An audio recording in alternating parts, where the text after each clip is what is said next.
Բարի երեկո սիրելի հեռուստադիտողներ, այսօր մեր տաղավարում է բանասիրական գիտությունների թեկնածու, գրող, լրագրող Մարիաննա Հակոբյանը։ Բարի երեկո սիրելի Մարիաննա։ Բարի երեկո Լուիզա ջան, շնորհակալ եմ հրավերի համար։ Ես եմ շնորհակալ, որ մեր տաղավարում եք, ուրախ եմ, որ հենց փետրվար ամսին մեզ հաջողվեց հանդիպել, որովհետև ինչպես ասում են, փետրվարը գրքի ընթերցասերների այդպիսի մի ամիս է, հա, մենք փետրվարին նշում ենք Մայրենի տոնը, գիրք նվիրելու օրն է, Մեծն Թումանյանի ծննդյան օրն է, եւ արդեն քանի տարի է դարձել է ավանդույթ, որ նաեւ Նյումեգի ձմեռային փառատոնի օրն է եւ պետք է ասենք, որ այս տարի այնտեղ ներկայացված էր նաեւ Մարիաննա Հակոբյանի գիրքը, նոր գիրքը անունները չփոխել։ Իդեպ դա ձեր երկրորդ գիրքն է, պետք է ասեմ, որ առաջին գիրքը 2021 թվականին հրատարակվեց, Կասկադ 6.15, դուք ինձ եթերից դուրս ասեցիք, ինչքան հետաքրքիր է, որ բոլորը մտածում են, որ Կասկադ 6.15, բայց դուք հետո երևի կբացեք, ինչի 6.15։ Առաջին գիրքը սիրավեպ է, երկրորդը Մարիաննան փոխել է ժանրը։ Այո, դետեկտիվ։ Մարիաննա ջան, դուք լրագրող էիք, լավ կարիերա ունեք լրագրողական դաշտում։ Որ պահին հասկացաք, որ արդեն եկել է պահը, որ հոդվածներից բացի նաև պետք է գրքեր գրեք։ Եթերում ընդունված է Կարճն ու դիպուկը, եթերով երկար պատմություններ չես կարող պատմել, եւ ես ընտրեցի նաեւ այս ֆորմատը ինքնադրսևորվելու համար, որտեղ կարող ես խտացնել բազմաթիվ պատմություններ, այն պատմությունները, որոնք լսել ես տարիների ընթացքում, ռեպորտաժների արդյունքում, եւ ես փորձեցի այն դարձնել գիրք։ 2021 թվականին, երբ լույս տեսավ առաջին գիրքս, այն սիրավեպ էր, որը եթե անկեղծ ասեմ, շատ ավելի հեշտ էր գրելը, քան այս գիրքը, որովհետեւ դետեկտիվ ժանրը հոգեբանական թրիլեր տարերով բազմաթիվ ճյուղավորումներ է ունենում եւ պետք է կարողանաս տրամաբանորեն անթերի իրար կապես, որպեսզի հակասություններ չլինեն, որպեսզի ընթերցողին չխաբես եւ իրականում բարդ ժանր էր։ Եթե ես առաջին գրքում ստեղծագործող եմ, այստեղ որպես նաեւ հետազոտող եմ հանդես գալիս, որովհետեւ բազմաթիվ մասնագետների հետ եմ զրուցել այս գիրքը գրելու համար, 5 տարի է տևել մոտ, հոգեբանի հետ, քննիչի հետ, իրավաբանի հետ, քանի որ այնտեղ կան վաղեմության ժամկետի հետ կապված հարցեր, հերոսների բնավորությունները կառուցելու համար հոգեբանի հետ եմ զրուցել նրանց առանձնահատկությունները բացահայտելու համար եւ այսպես ասած երկար process է դժվարին։ Իսկ իրական դեպքեր են ընկած գրքի հիմքում։ Այնտեղ այո, իրական փաստեր կան տարբեր կանանց մասին, ովքեր ենթարկվել են բռնության եւ ես խտացրել եմ մեկի մեջ։ Ընդհանրապես լրագրողները սիրում են հետաքրքիր պատմություններ գտնել եւ այնպես է պատահում, որ նաեւ իրենք են ընկնում, այսպես ասած, փորձանքների մեջ եւ պատմությունների մեջ եւ հաճախ ոչ թե հոդված, այլ օրինակ գիրք են փորձում դարձնել դա։ Եվ ես ընտրեցի սա եւ այդ կանայք նաեւ ինձ ասում են, որ ուզում են անանուն մնալ, այստեղից նաև եկավ ինչ որտեղ անունները չփոխել, բայց նաև անունների մեջ ավելի շատ ասում են ինչու չփոխել, որոշեցիր դնել, ասում եմ դա չէ, չամիջն է, եթե բացահայտեմ, հետաքրքրությունը գրքի կպակասի, դրա համար թողնում եմ, որ դուք գտնեք ինչու անունները չփոխել եւ մյուս չամիջները ինքներդ բացահայտեք։ Անունը մեր ինքնությունն է, մեր էությունն է, նաև այս հարցերի մասին է խոսում, որովհետեւ օրինակ երբ որ մենք երկրից մեկնում ենք, այդ ինքնության հարցերը շատ ավելի սուր են զգում, այն գաղափարից կարծես սուր զգացողություն դառնա եւ նաեւ այս հարցի շուրջ եմ ես գիրքը ծավալում, նաեւ ճշմարտությամբ հնդրտուկ, որովհետեւ ինչ անուն էլ դնես, ճշմարտությունը դրանից չի փոխվի։ Այո, այսինքն դուք այդ կանանց հետ էլ հանդիպել եք, զրուցել եք։ Այդ կանանց մասին պատմությունները ես տարիներ շարունակ, այսինքն երբ 2021 թվականից երբ սկսում էի իմ կարիերան, այսինքն գործող լրագրող էի, ես տարբեր թեմաներ էի անում, նաև սեռական ոտնձգությունների ենթարկված կանանց մասին, ինչու՞ չէ, տարբեր թեմաներ, եւ այս պատմությունները այսպես ասած նստել էին իմ գլխում եւ ես չէի կարողանում մոռանալ, երբ արդեն որոշեցի օրինակ սիրավեպից այս ժանր անցնել, օրինակ ասում են ինչու, փորձեցի անել ավելի քան առաջին գիրքներ։ Ես չէի ուզում եւս մեկ գիրք գրել ուղղակի ինքնանպատակ գրելու համար, այլ ուզում էի անել ավելին, որ լիներ ավելի բարդ ժանր։ Ընտրեցի ավելի բարդ ուղի եւ այստեղ խտացրեցի արդեն այն ինչ տարիներ շարունակ լսել էի եւ հիշողության մեջ մնում է երևի ամենացնցողը եւ ես այդ ցնցողը փորձեցի գիրք դարձնել։ Դե բնականաբար, այո, ավելի ծանր եւ ավելի ծանր նաեւ ընթերցողի համար, չէ՞, ի վերջո սիրավեպ կարդալը միշտ ավելի բայց ասեմ, հաճելի է։ դետեկտիվը ինտելեկտուալ խաղ է, կարծես մարտահրավեր լինի ընթերցողին, այսպես ասած մտքի վարժանք է, որպեսզի նա մասնակցի եւ հեղինակի հետ միասին փորձի բացահայտել հերոսներին եւ նաեւ գտնի այն խայծը, ինչի շուրջ պտտվում է ամբողջ ինտրիգը։ Կարծես սրտի զարկերի նման սինուսոիդի է նման, որ զգացմունքները անընդհատ վեր ու վար պետք է անի։ Երբ քեզ թվում է դու արդեն գտար հանցագործին, բարձվում է նա զոհներ կամ երբ արդեն գտնում ես, անդադ տեղերով փոխվում են, այս շրջադարձերն են հետաքրքիր եւ մեր կյանքում էլ առհասարակ ինձ թվում է այդպես։ Զոհերն ու հանցագործները անընդհատ կարող են փոխվել եւ շատ հաճախ ես ասում եմ, որ զոհն է նաեւ ձգում հանցագործին, ինչու որովհետեւ երբ մեզ հետ ինչ որ վատ բան է պատահում, մենք ինքներս մեր մեջ պետք է փնտրենք, ինչի մեր հետ դա տեղի ունեցավ։ Կարծես մեր էներգետիկ դաշտն է, դա ձգում մեզ այդ բացասականը եւ հարցերը մեր մեջ պետք է փնտրենք, օրինակ ինչու այս կամ այն բանը մեզ հետ տեղի ունեցավ, անցանկալի որևէ երևույթ։ Լրագրողները հաճախ սիրում են հետաքննել այլոց պատմություններ առանց հետաքննելու իրենք իրենց։ Դրա համար այս գիրքը նաև հայացք է ամեն մարդու նախ սկսելու ինքն իրենից։ Այդպես, հա։ Այո։ Գրքի գլխավոր մեսիջն է դու գտնելու ես այնտեղ, որտեղ չես փնտրում եւ դա լինելու է այն, ինչ դու չէիր սպասում։ Եվ կյանքն էլ է սիրում այդպեսի անակնկալներ մեր մատուցել, հաճախ այնտեղ, որտեղ մենք փնտրում ենք, բոլորովին այլ տեղ ենք գտնում։ Այո։ Իսկ ինչ որ ինքնակենսագրական տարեր կան ձեր գրքերում։ Գիտեք, ես հեղինակը միշտ իրեն դնում է բոլոր հերոսների մեջ էլ երևի դնում է, այսինքն իր ապրումները անձնական, իր հոգեվիճակը այդ պահին խտացնում է հերոսների մեջ, դրա համար անպայման է նաև դա ազնվություն ու անկեղծություն է տալիս եւ երբ ընթերցողը կարդում է, որ ասում են իմ սրտին կպավ այս գիրքը, դա հենց այդ անկեղծ ապրումներն է, որ հեղինակը դնում է։ Ես կարծում եմ, որ ցանկացած գիրք ամենա անգամ հորինվածի մեջ հեղինակը իրեն իր մասին պատմում է։ Այո։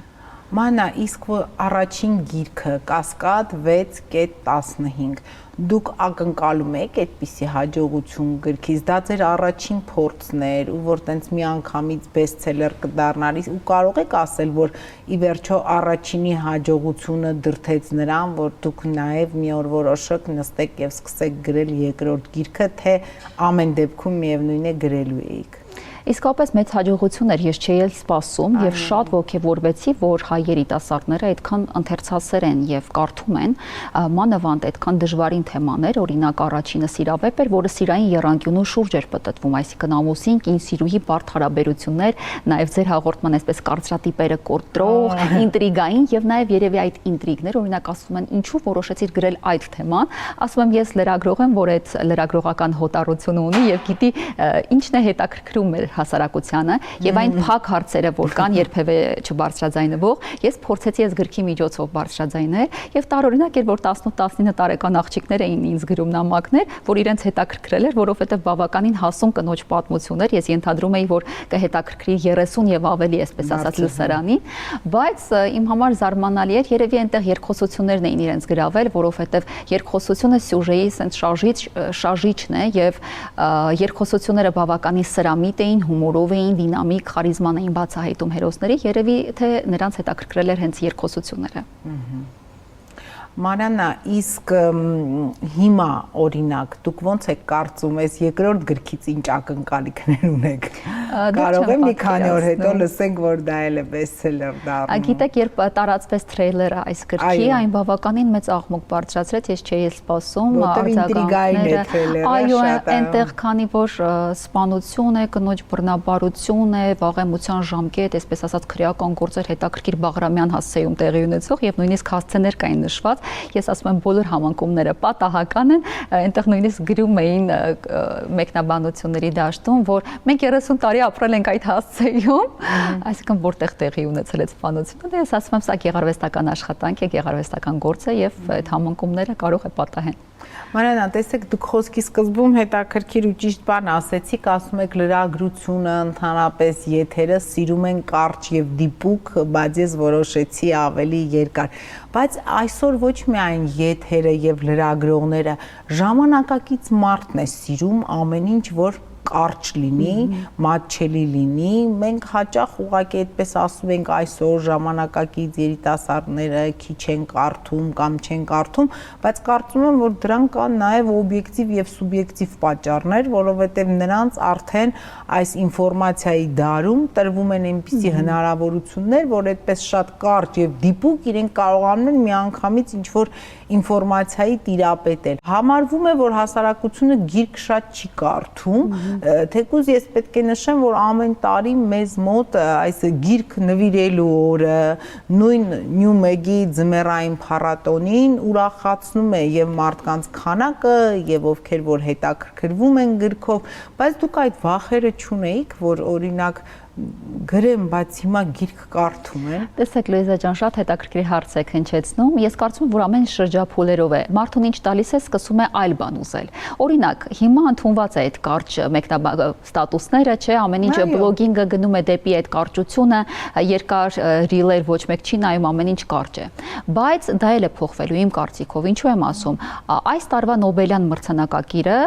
հունգարացի հետաքրքիր մի գրող էր, շատ դժվար անուն ուներ, փորձել եմ հիշել, Լասլո Կրասնաօրխայի, ինչն է նա նորամուծություն է մի այսպիսի արել, նրա տեքստերը շատ երկար են։ Դուք պատկերացնում եք այսօր ամեն ինչ գնում է դեպի կարճի եւ նա որոշել է շատ բարդ, երկար լեզվով գրել, բայց փաստորեն արժանացել է Նոբելյան մրցանակի։ Նրա գլխավոր գործերից մեկն էր Դիմադրության մելանխոլիան, հետաքրքիր անունով մի գիրք էր, եւ այստեղ այդ երկար նախադասություններով սյուժե էր կառուցել։ Եվ փաստորեն ընդունվել է սա համաշխարհային ասպարեզում գրականության ընդունվել է։ Ինձ թվում է նաև կգա սրա ժամանակը, որ մենք կսկսենք նաև կարդալ երկար տեքստեր, այսինքն նախապատվություն կտանք ոչ թե անցողիկ կարճ ինֆորմացիայի, այլ խորքային վերլուծությունների, ինչի կարիքը ինձ թվում է այսօր կա։ Գիրք նվիրելը ձեզ համար ընդունված բան է եղել, սիրում եք նվիրել, սիրում եք գիրք նվեր ստանալ եւ օրինակ հիմա ավելի հաճախ ինչ գրքեր եք նվիրում, կոնկրետ ձեր հեղինակած գրքերը, թե այլ գրքեր նույնպես։ Այլ գրքեր նույնպես նվիրում եմ, շատ սիրում եմ հիմնականում համաշխարհային բեսթսելերներ նվիրել ընկերներից։ Իմ սիրելի գրողներն են Կաֆկան, Կամյուն, ռուսական գրականություն եմ շատ սիրում, Դոստոևսկի։ Իդեպ վերջին շրջանում գրքերը կարդում եմ ոչ թե գտնելու ինչ հարցի պատասխանը, ինչ է գրված, այլ ինչպես է գրված։ Երբ արդեն դառնում ես գրող, քեզ հետաքրքիր են հնարքները, ով ինչ հնարքներ է այո կիրառել եւ այդ հնարքներին ես ուշադրություն դարձնում, խենթանալիք են այդ հնարքները։ Նաեւ ցանկացած բանի մեջ, մարդու հագուստի մեջ, մարդու պահելաձևի մեջ այդ հնարքները շատ այդ փոքրիկ խորամանկությունները գրավում են շատ։ Մարիաննա, իսկ ձեր կյանքում որպես Մարիաննա Հակոբյան անձի ինչ փոխվեց, երբ որ դուք սկսեցիք գիրք գրել, ինչպես եք դուք մինչ այդ նայում աշխարհին, մարդկանց, որպես լրագրող, ինչ հետազոտություններ էիք անում, որովհետև եկեք ընդունենք, որ լրագրողի աչքը ուրիշ աչք է, գրողինը ուրիշ, եւ ժամանակի առումով ձեր կենցաղում ինչ փոխվեց, ինչ մտավ ավելի շատ կենցաղ, որովհետև ի վերջո գիրք գրելը դա լրագրական հոդված չէ, էլի, ամենայն հարգանքով, բայց հոդվածները այսօր գրվում են արագ, ինտրիգային, ավելի շատ աշխատում են վերնագրերի վրա, տեսնենք ինչ կլինի, որ այդ վերնագրերը ավել դիտում տան, բնականաբար գրողն էլ մտածում է ինչ լինի, որ իմ գիրքը շատ մարդ ընթերցի, բայց եթե ինքը ի սկզբանե իրեն այտենց նպատակ դնի, որ գրում եմ նրա համար, որ շատ մարդ կարդա, դա կարող է եւ չհաջողել, էլի։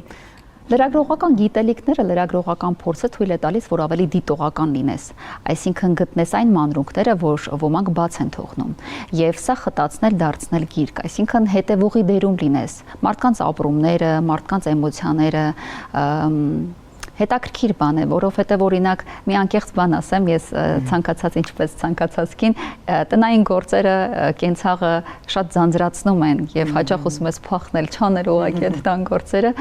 եւ դուրս ես գալիս սրճարան, ուղղակի նստում եմ, հետևում եմ մարդկանց հաղորդակցման հմտություններին եմ նայում, ինչպես են խոսում եւ երևի նաեւ շատ մեծ երևակայություն է պետք, որ այդ ամենը փորձես, այսպես ասած, դարձնել ստեղծագործություն եւ գիրքը հետաքրքիր ֆորմատ էր, այսպես ասած, գտնված նաեւ ես ինքս ինձ գտա։ Այսօր ժամանակակից ընթերցողը, ինչքան ես եմ հասցրել հասկանամ, երևի յուրաքանչյուր դարաշրջան էլ դա ունեցել է, մարդը ի վերջո ինքը իրեն ուզում է գտնել Այո, ստեղծագործություններում, բայց այսօր կյանքը ապացուցում է, որ այո, ժամանակակից մարդուն ավելի շատ է հետաքրքրում այնպիսի ֆիլմ, այնպիսի ներկայացում, այնպիսի ստեղծագործություն, որտեղ ինքը իրեն է գտնում։ Դա ավելի մեծ հետաքրքրություն է տալիս։ Դա լավ է թե վատ, ճիշտն ասած, մի քիչ վիճելի հարց է, որովհետև ժամանակակից մարդը անընդհատ դասական արժեքներից, պատմական արժեքներից, հա, օրինակ ինչքան գնում ենք սերունդներին, դա ավելի պակասում է։ Հիմա օրինակ այն ֆիլմերը, որ մեր ծնողները նայել են, մենք էլ անպայման նայել ենք։ Այն գրքերը, որ կարդացել են, մենք անպայման կարդացել ենք, թեկուզ արդեն ապրել ենք լրիվ այլ դարաշրջանում։ Բայց մեծ հարց է, արդեն երեխաները, թոռները վերադառնալու են այդ ֆիլմերին կամ այդ գրականությանը։ Այսօր դուք ոնց եք կարծում ժամանակակից ընթերցողը կասկադ 6-15, որովհետև կասկադը արդեն պետք է շատ հետաքրքրի, ինչու վերնագիրը կասկադ 6-15, եւ եթե սիրավեպի մասին խոսեք, շատ մարդ իրեն գտավ այդտեղ։ Այո, ես նաև մի հետաքրքիր բան ասեմ, որ ժամանակակից մարդը, ասացիք, շատ հետաքրքիր դիտարկում էր, հեռացել է իմ կարծիքով իր աստվածային եսից, որովհետև իմ կարծիքով մարդու մեջ կա մարդկային եսը եւ աստվածային եսը։ Երբ մենք փորձում ենք որևէ բան ստեղծել, ամենափոքր մի բանը, որ ստեղծագործում ենք, մենք մոտենում ենք մեր աստվածային եսին։ Այսինքն սպառողի հոգեվիճակից մենք արտադրող ենք դառնում, տվող ենք դառնում եւ նաեւ այդպես է մարդը լցվում։ Կասկադ, ինչ վերաբերվում է կասկադ 6.15-ին, բոլորը հարցնում են սա ինչ որ կոորդինատ է, սա մի կետիկով է, ժամ է, թե ինչ է, ես ասում եի կփնտրեք, այսինքն հերոսները այնտեղ հանդիպում են բոլորը նույն ժամին եւ դեպքերը տեղի են ունենում, նույնիսկ այդ ֆորմատի ֆիլմեր շատ կան։ Մենք նկատի ունեինք 6.15 հենց ժամի հետ կապված է ամեն ինչ։ Մանանա, դուք ձեր դիսերտացիան, ձեր թեզը պաշտպանել եք հետևյալ թեմայով՝ նախընտրական հեռուստաբանավեճը, շատ հետաքրքիր թեմա է նաև, եւ կարծես թե հիմա էլ արդեն երկիրը քիչ-քիչ մտնում է նախընտրական փուլ, նորից սկսելու են այդ հեռուստաբանավեճերը։ Տեսեք, այստեղ էլ լրիվ այլ ոլորտ է, քաղաքականություն, ավելի շատ քաղաքական ոլորտ, ինչու որոշեցիք հենց ձեր այդ գիտական գործունեությունը այս ոլորտում անցկացնել, որովհետև նախ հետաքրքիր է, երկրորդը պակասում է մեր երկրին, իհարկե շատ այդ քիչ ունենք այդ թեմաներով հետազոտություններ, եւ ի վերջո ձեր գնահատականը ինչպիսին է նախընտրական հեռուստաբանավեճերը մեր երկրում կայացած ֆորմատ են, թե դեռ անելիք շատ ունենք։ Նախընտրական հեռուստաբանավեճը առհասարակ քաղաքական մրցապայքարի կարևոր ու անխուսափելի հանգրվան է շատ երկրներում եւ այն որոշակի իմաստով ցույց է տալիս այդ հասարակությունների քաղաքական, քաղաքացիական, ժողովրդավարական հասունության աստիճանը։ Եվ ընդհանրապես օրինակ շատերը հրաժարվում են մասնակցել ուղիղ եթերով անցկացվող հեռուստաբանավեճերից, ինչի համար, որովհետեւ ուղիղ եթերում ասված ցանկացած խոսք կարող է ունենալ անդառնալի հետևանքներ եւ վճռել ընտրությունների ելքը, քաղաքական գործի հեղինակության հարցն է եւ շատերը խուսափում են այս ֆորմատից։ Եվ մի հետաքրքիր փաստ 1960 թվականին պատմության մեջ երբ տեղի ունեցավ առաջին հեռուստաբանավեճը Ռիչարդ Նիքսոնի եւ Ջոն Քենեդիի միջեւ, ինչ ցույց տվեց 16 տարի դրանից հետո հեռուստաբանավեճեր տեղի չունեցան։ Ինչի համար։ Այստեղ որքան կարևոր է հեռուստաբանավեճում հոգեբանական ներգործության տեսանկյունից արտաքին վիզուալ ընկալումը։ Նիքսոնը վնասել էր ոտքը հեռուստաբանավեճից առաջ, այդ օրը ջերմում էր, քրտնում էր, հրաժարվել էր գրիմից եւ այս արտաքին ընկալումը, այսինքն հոգեբանական, բացասական հետևանքներ ունեցավ եւ նա պարտվեց երիտասարդ դեմոկրատ Քենեդիին, ով այսպես ասած թարմ տեսք ուներ, ավելի լավ կարողացավ ներկայացնել եւ ինչն էր հետաքրքրական, որ հեռուստադիտողների շրջանում հաղթող էր համարվում Քենեդին, իսկ ռադիո լսողների շրջանում, ովքեր Նիքսոնին չէին տեսել եթերում, ընդամենը լսել էին, հաղթող էր համարվում Նիքսոնը։ Եվ այսօր նաև մեր օրերում շատ կարևոր է քաղաքական բանավեճի մշակույթը նորից կենթանացնել եւ կարևոր է օրենսդրական քայլեր իրականացվեցին 2021 թվականին այդ ուղղությամբ, ինչը կարևոր է, այսինքն հեռուստաբանավեճերը պարտադիր են, այսպես ասած, դարձել։ 2018-ին է տեղի ունեցավ մեծ հեռուստաբանավեճ, առաջին հեռուստաբանավեճը Հայաստանում եղել է 2003 թվականին, ինչ խոսք քայլեր արվում են, ինձ թվում է սա շատ կարևոր դինամիկա է եւ նաեւ նոր մակարդակի կբերի մեր քաղաքականությունը, կարծում եմ։ Եվ այսինքն դուք եք հակված նրան, որ անպայման քաղաքական գործ չի, արտաքին տեսքը եւ արտաքին տեսքը, բոդի ժեստերը դրանք բոլոր ժամանակներում ազդեցություն են թողել հասարակության եւ նաեւ կարծիք ձևավորելու համար շատ կարեւոր են հերոստաբանավեճերը, ես կարծում եմ շատ արդար է ընտրողի հանդեպ, որպեսի ցանկացած ընտրության ժամանակ պարտադիր լինեն հերոստաբանավեճը, ընդ որում ուղիղ եթերի ֆորմատով, որպեսի որևէ բան չկտրվի, չմոնտաժվի, չփոխվի եւ մատուցվի այնինչ կա եւ հանրային կարծիքը, այսպես ասած, ձևավորվի ազնիվ հիմքերի վրա։ Բայց կարծում եմ, որ դեռ մեր քաղաքական դաշտը շատ անելիք ունի այդտեղ, կամ չեն համաձայնում այդ հեռուստաբանավեճերի, կամ մենք հետազոտում ենք, առաջարկում ենք ուղիները, մնացածը արդեն իրոք պետք է տեսնեն, որ աշխատանք կա արված, օրինակ իմ աշխատանքը կարող է հիմք դառնալ ցանկացած ընտրությունների ժամանակ ուղղակի վերցնեն, թերթեն, այնտեղ ամբողջ համաշխարհային պատմական փորձը ուսումնասիրված է։ Մենք պատմությունից պետք է դասեր քաղենք, թե մեր պատմությունից, թե համաշխարհային պատմությունից քաղաքական եւ հաստատ վնաս չի լինի։ Մարիաննա, երբևիցե ձեր մտքով անցկացրել եք, որ մի օր կգրեք այնպիսի գեղարվեստական գիրք, որտեղ գլխավոր հերոսները կլինեն քաղաքական գործիչները եւ որտեղ արտացոլված կլինի հայաստանյան քաղաքական կյանքը, միգուցե անուններ փոխելով կամ անուններ չտալով կամ անուններ տալով։ Շատ ավելի ինտրիգային գիրք եք առաջարկում գրել։ Եվ կա այդքան օրինակ քաղաքական գործիչների շրջանակում կան այնպիսի մարդիկ, որոնք ձեզ իսկապես այնքան են հետաքրքրել, որ խարիզման, կոլորիտը այնքան է, որ օրինակ նստեիք գրեիք, թե երբևիցե չեք մտածել, ես հուշում եմ այդ մասին, ավելի լավ է ես նստեմ գեղարվեստական որևէ բան գրեմ։ Բայց նրանց մասին գրեք գեղարվեստական գիրք, այ դա կդառնա։ Դա կլինի արդեն երևի ինչ որտեղ կատակերգություն կվերածվի։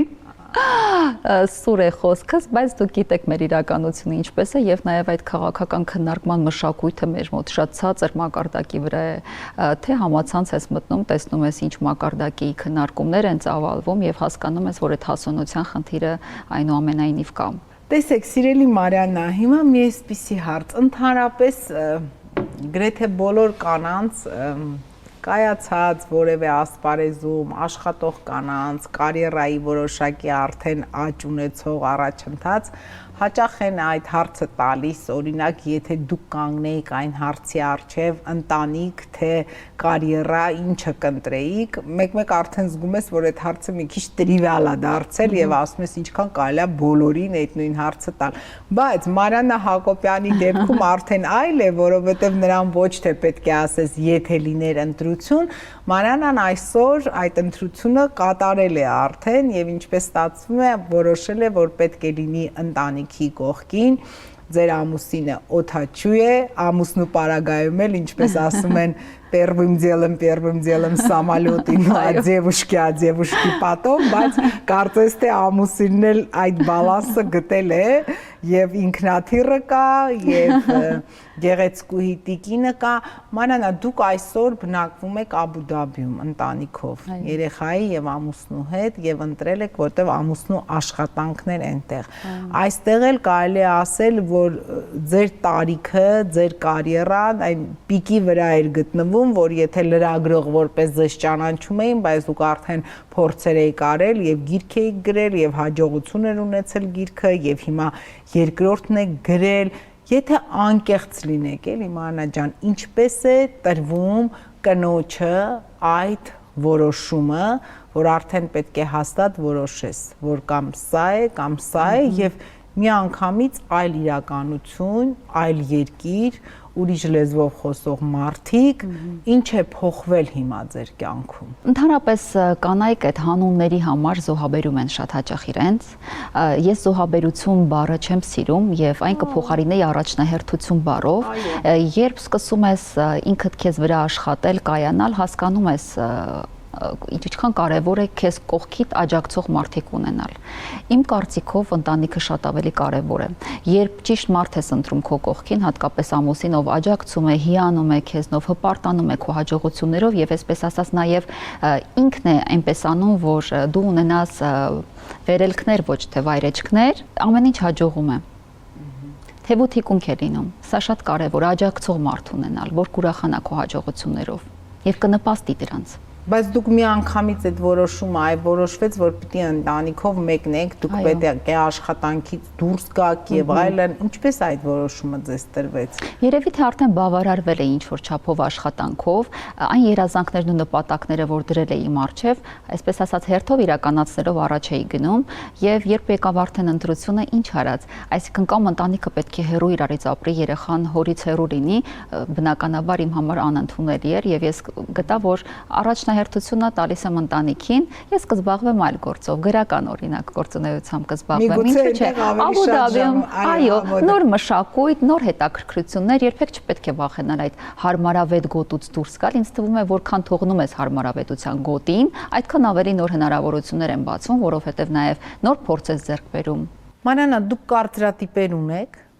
եւ ինչ են կարծրատիպերը ձեզ համար։ Եվ լավ, եթե որպես լրագրող էլ ասեք, մեր հասարակությունը կարծրատիպային հասարակություն է, այ ձեր գլխավոր հերոսուհիները հիմնականում կանայք են լինում, չէ, նրանց հետ կապված կյանքում ի վերջո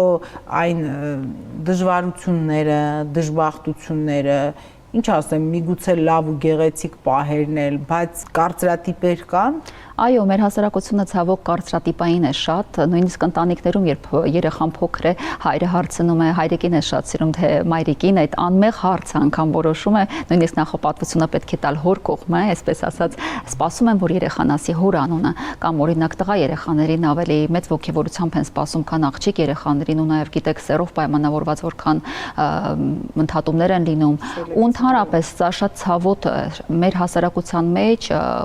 կանայք մեծ փորձությունների են ենթարկվում։ Շատ հաճախ ասում են գեղեցիկ կին, բայց գեղեցիկ կինը շատ ավելի նաև մեծ դժվարությունների միջով է անցնում, այսպես ասած ապացուցելու, որ նաև ունի ներքին բովանդակություն, որովհետև շատ հաճախ թերհավատորեն են վերաբերվում։ Օրինակ իմ առաջին գրքում ամուսին կին սիրուհի հարաբերություններ, չէ։ Օրինակ ինչի են տրվում այդ եռանկյունիները, մարդիկ ինչի են հայտնվում այդ եռանկյունիների մեջ, ես այսպես ասած խորքային փորձել էի այդ հարցը վերլուծել եւ ընդհանրապես ինչի են ընտրում կիսատ հարաբերություններ, այսինքն սա տրավմատիկ հարաբերություններ են, այն մարդիկ են ընկնում դրա մեջ, ովքեր ունեցել են շատ վատ մանկություն կամ խնդիրներ են ունեցել հոր մոդելի հետ կապված։ Հոր մոդելը շատ կարեւոր աղջկա համար կարծում եմ, եւ այսինքն նաեւ հոր մոդելն է որոշում, թե ապագայում կինի ինչ ընտրություն կկատարի։ Եվ շատ հաճախ տեսնելով այդ աղավաղված մոդելները, չունենալով հոր մոդելը, տղամարդու մոդելը, ապագայում սխալ ընտրություններ են կատարվում։ Իմ գրքում այստեղ ակցենտ կա շեշտադրում ֆիզիկական բռնության վրա, բայց հոգեվոր բռնությունը, հոգեկան բռնությունը պակաս կարևոր չէ ֆիզիկական բռնությունից։ Այսօր շատ մեր հասարակությունը երիտասարդ սերունդը ավելի պատասխանատու ու գիտակից է դարձել եւ շատ հաճախ նախընտրում է չլռել, համարձակ գտնվել, թողնել այն հարաբերությունները, որտեղ ինքը ճնշված է։ Եվ ինձ թվում է այս քայլին համարձակ ինքնաբավ, այո, ինքնաբավ կանայք են գնում այս քայլին, որ ընտրում են իրենք իրենց, որովհետև մարդ եթե ինքը իրեն չսիրի, ինքը իրեն չընտրի, վստահ կարող եմ ասել, որ նաև իր երեխաները երջանիկ չեն լինի։ Մարդ պետք է երջանիկ լինի, որ կարողանա դիմացինին երջանկացնել։ Իսկ դուք ինքներդ կարծրատիպեր կոտրել եք, Մարիանա, լավ, ձեր անձը Մարիանա Հակոբյանը, դուք այսօր ունեք կարծրատիպեր կամ կոտրել եք, հասարակությունից խոսեցինք, իսկ ձեզ համար ինչ է կարծրատիպը։ Ես միշտ գնացել եմ այդ կարծրատիպերին դեմ, փորձել եմ միշտ անել հակառակը, հակառակ հունով գնալ։ Դա շատ դժվար ճանապարհ է, բայց փորձել եմ նայել իրերին ու երևույթներին ավելի լայն։ Նույնիսկ այս անունները չփոխել, երբ մենք որևէ բանի անուն ենք տալիս, մենք արդեն սահմանափակում ենք։ Այսինքն, տեսեք, ամեն ինչ այնքան սուբյեկտիվ է։ Մենք եթե նկարենք 6, ես կտեսնեմ 6, դուք 9 կտեսնեք, այսինքն մենք պետք է կարողանանք տարբեր դիտանկյուններից նայել հարցին։ Մարիանա Հակոբյանի ապրելու եւ ապրեցնելու բանաձևը այսօր մեր օրերում։ Ստեղծագործել, երևակայել։ Բոլորը երազում են ունենալ շատ գումար, այսպես ասած ճամպրուկով գումար գտնել, բայց կարծում եմ մարդ եթե ունենա այդ գումարը երևակայություն չունենա, չի կարողանա ճիշտ այդ գումարը տնօրինել։ Դրա համար իսկ եթե ունենա երևակայություն, այդ գումարը կունենա ճամպրուկով։ Հուսանք։ Հուսանք, եթե փաստա։ Հիմա բոլոր երևակայող մարդիկ կասեն, Մարիանա, երևակայություն ունենք, բայց ճամպրուկով գումարը չի գալիս։ Հայրենիքը ձեզ համար, Մարիանա, հատկապես այս օրերի երևի ձեզ մոտ այդ հարցի պատասխանը միգուցե եւ փոխվել է, որովհետեւ հայրենիքից հեռու ապրելը երևի այլ տեսակի պատասխաններ է բերում, եթե ինչպես կպատասխանեք Այո, այն գաղափարից դարձել է շատ սուր զգացողություն, կարոտ է նաև դարձել, թեպետ հնարավորություն կա շատ հաճախ գալ Երևան, բայց ամեն դեպքում շատ կարոտում եմ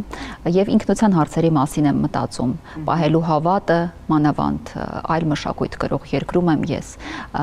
պահելու հավատը իմ երեխային դաստիարակելու այն արժեքներով, որոնցով ես եմ մեծացել։ Ընդհանրապես կարծում եմ ցանկացած երկրի ուժեղությունը կայանում է իր հոգևոր հիմքերի վրա։ Ինչու ենք մենք ասում արաբական աշխարհը այսօր այդքան հզոր է իր կազմակերպվածության շնորհիվ նաև հոգևոր հիմքի վրա։ Այն ինչ կատարվում է Հայաստանում այսօր անընդունելի է ինձ համար, որովհետև հոգևոր արժեքներին ձեռք տալ չի կարելի։ Դրանք մեր արմատներն են, սյունն է, որը չլինելու դեպքում մեր պատմությունն է, մեր հիմքն է եւ կորցնելով դա մենք կկորցնենք մեզ։ Մեր դիմագիծը ու ընդհանրապես ամեն ինչ, մեր մշակույթը։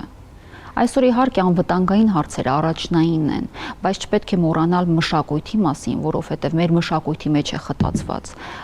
մեր գենետիկ կոդը նաև։ Դրա համար այն ուղին, որ ընտրել եմ գրականությունը, նաև նպաստում է հենց դրան, այսինքն պահպանել մեր հիշողությունը, այնինչ ունենք։ Մարիաննա, եւ ըստ ձևաչափի հաղորդման ավարտին դուք կարող եք ինձ մի հարց ուղղել, իհարկե եթե ունեք դրա ցանկությունը, դա պարտադիր պայման չէ, բայց կարծում եմ, որ որպես լրագրող անպայման կունենաք այդ ցանկությունը, ես սիրով կլսեմ եւ կպատասխանեմ ձեր հարցին։ Որն է ձեր ամենասիրելի գիրքը եւ ինչու։ Իմ ամենասիրելի գիրքը, թե գրող հենց կոնկրետ Մարիաննա։ Թեկոս գրող։ Որովհետև մի գիրք ես չեմ կարող ասել։ Այ հենց դժվարը դա է։ Դա է, գիտեք, այդ հարցը շատ են տալիս մարդկանց, բայց ես իսկապես անկեղծ որ ասեմ, ես այդ հարցի կողմնակից չեմ, որովհետև երբեք չի լինում էլի տենց մի բան, որ դու ասես այս մի գիրքը ու սա վերջնական է, բայց որն է ձեզ տպավորել, այսպես ասած, ձեր հիշողության մեջ։ Ես ինքս գրականագետ եմ եւ չգիտեմ, գիրքը իմ կյանքն է, իմ ապրելու ոճն է։ Ես իհարկե ռուս գրականություն եմ շատ ուսումնասիրել եւ իսկապես եթե տամ տենց նախասիրությունները եւ այլն, դա ինձ մոտ առաջնահերթ ռուս գրականությունն է եւ այո, ռուս գրականության շատ գրքեր են, որ շատ բաներ են փոխել կյանքում, փիլիսոփայություն է փոխել, դա իհարկե Տոլստոյ է, Դոստոևսկի է, բայց ես ինքս պաշտպանել եմ իմ դիսերտացիան Լերմոնտովը եւ հայ գրական կապերը եւ Լերմոնտովը ռուս գրականության մեջ ինձ համար դա մի այլ աստիճան է, մի ուրիշ հետաքրքրությունների շրջանակ է եւ եթե խոսեմ այդ հետաքրքրություններից, հենց կոնկրետ նաեւ Լերմոնտովի ստեղծագործություններից ես Դևը պոեմն եմ շատ հավանում, իհարկե ամբողջ նրա ստեղծագործությունները երկար տարիներ հետազոտել եմ, միջև որ կարողացել եմ այդ իմ թեզը պաշտպանել, բայց ես գտնում եմ այնչու նաև այդ հարցը տվեցի, որ փոխվում են ժամանակները եւ մարդն էլ ինքը պետք է ընտելանա, ես մեկ-մեկ գիտեք ասում եմ, այ եթե ժամանակ ունենայի, ավելի լավ է դասական գրականությունից նորից մի բան վերընթերցեի, բայց հենց որ մտնում եմ լսարան ու երիտասարդները սկսում են ինչ-որ խոսել ժամանակակից գրողներից կամ նոր գրականությունից, եթե ես նույնիսկ ծանոթել չեմ, ես միշտ իրենց հարց եմ տալիս, ինչ գիրք եք հիմա կարդում, ինչու է այդ գիրքը ձեզ հետաքրքրում եւ պարտադիր կերպով, եթե նույն գրքի անունը գոնե 3-ից ավել ուսանող տալիս է, ես անպայման այդ գիրքը չեմ կարող ասել վերջում ինչպիսին են տպավորությունները, բայց նաև փորձում եմ հասկանալ ինչու այսօր այդ գրականությունը, հա, ինչու է ուսանողը այսօր կարդում դա։ Բայց մարդկային առումով էլ այս վերջերս անընդհատ Հեմինգուեյի Ծերունին եւ ծովը հիշում եմ եւ մտքումս ասում եմ Երանի ծերունու տեսակի հենց տղամարդիկ կյանքի բոլոր ոլորտներում շատ լինեն, կյանքը երևի սենց մի անգամից շրջադարձ կունենա, չգիտեմ։ Շատ հետաքրքիր էր։ Ընդհանրապես այսօր շատ դժվար է գտնել հետաքրքիր ու բովանդակային զրուցակից, ես շատ շնորհակալ եմ այս զրույցի համար։ Աննա ջան, ես եմ շնորհակալ, գիտեք ես ինչ կցանկանամ մեզ բոլորից, չգիտեմ դրա հետ կհամաձայնեք թե չէ, առաջ երբ որ մենք գրականություն էինք կարդում, մենք միշտ ունեինք հույս, հավատ, որ այն դրական կերպարներն էլ մենք գտնելու ենք այս կյանքում։ Եվ այնպես չի էլի մարդիկ գտնում էին։ Հիմա ցավոք սրտի շատ հաճախ կարդացող մարդկանց ասում են դուրս արի այդ քո գրքերի աշխարից։ Չկան էլ հիմա այդպիսի կերպարներ։ Ես ուզում եմ, որ վերադառնան այն ժամանակներ, որովհետև դա սուտ է, որ տարիքում էլ մարդը կարդում է, բանական մարդը, այո, ինքը այդ կարդացածը ուզում է տեսնել, ուզում է փնտրել, որովհետև ի վերջո ժամանակները փոխվում են, դարաշրջանն է փոխվում, հիմա չգիտեմ, դուք Կասկադի մասին եք գրում, որովհետև ժամանակակից Երևանն է, դա սրանից 50-100 տարի առաջ ուրիշ բան էր, բայց մարդու հույսերն ու հույզերը չեն փոխվում, մարդը բոլոր դարաշրջաններում էլ ուզում է սիրել, ապրել, ազնվություն է ուզում, չի ուզում դավաճանված լինել, ինչպես Բուլգակովը ասում է, времена меняются, квартирный вопрос остается, դա հենց մարդկանց տեսակն է։ Ես ուզում եմ, որ մարդը երբեք չկորցնի այն հույսն ու հավատը, որ գրքում գտած դրականը ինքը մի օր կյանքում գտնելու է։ Եթե չէ, կյանքը շատ դժվար կդառնա։ Մարդը պիտի միշտ ինչ-որ լուսավորի հավատա, որ կապ չունի երբ, որ տարիքում, այդ լուսավորը իրեն գալու է։ Իսկ այսօր, երբ որ այդ ասում են չկա, կա միայն սենց էլի, նյութական այն ինչը, որ այսօր է, այսօր, այստեղ, կեր, վեր կաց գնա եւ էլ ես ասում եմ, ընթերցող մարդուն շատ հաճախ ասում են դուրս արի գրքերիդ աշխարից, ես դա շատ հաճախ եմ լսում, ես ուզում եմ, որ մենք ապրենք գրքերի աշխարհում, որովհետև գրքերը դա մեր կյանքն են, ի վերջո ուղղակի կան մարդիկ, որոնց տրված է այդ շնորհքը վերցնել եւ այդ կյանքը թղթին հանձնել։ Այո, Լուիզա, իմ ամենասիրելի գրողներից մեկը, ամենաաշխարհատես կարծում եմ, Կոստան Զարյանն ասում էր, որ բառերը ստեղծված են մտքերը թաքցնելու համար, ով միայն խոսք է հասկանում, ոչինչ չի հասկանում։ Այսինքն մենք երբ կարդում ենք, պետք է նաեւ կարողանանք գտնել այդ իմաստները, ինչ նկատի ուներ հեղինակ, այսինքն խորքային ընթերցող լինենք, որովհետեւ նաեւ ընթերցողները բաժանվում են թե խորքային ընթերցողի, միջին ընթերցող կա եւ մակերեսային ուղակի դիտող կա։ Մենք այսօր ունենք իսկապես այն խորքային ընթերցողի կարիքը, որ կարդա եւ գտնի իմաստները։ Սիրելի Մարիանա, շատ շնորհակալ եմ մեր այս զրույցի համար։ Ես ձեզ իսկապես նորանոր հաջողություններ եմ մաղթում։ Ես հուսով եմ, լիահույս եմ, որ հաջորդ անգամ երբ գաք Հայաստան, նորից ինչ-որ մի նոր ստեղծագործություն եք ունենալու, որովհետև ինչպես դուք նշեցիք, ես էլ եմ տենց կարծում, նոր վայրը, նոր երկիրը, դա նոր մտքերի առիթ է եւ այո, կարոտ է առհայրենիք։ Միգուցե այդ կարոտը ձեզ պետք է ստիպի, որ դուք շատ ավելի գեղեցիկ ստեղծագործություններ գրեք, ոչ ոք չի կարող ասել։ Ձեզ նորանոր հաջողություններ եմ մաղթում, իսկ նոր գիրքը թող նորից դառնա բեսթսելեր, ինչպես որ առաջինը, եւ դուք համոզված լինեք, որ ճիշտ ուղու վրա եք։ Ուրեմն այս ձեր տարիքում, այս շրջանում ձերը պետք է դառնար արդեն գրականությունը լրագրությունից զատ։ Շատ շնորհակալ եմ, որ մեր տաղավարում եք։ Ես եմ շնորհակալ Լուիզա ջան, ամեն ինչից առաջ Աստված հաջողություններ մեր գործերին։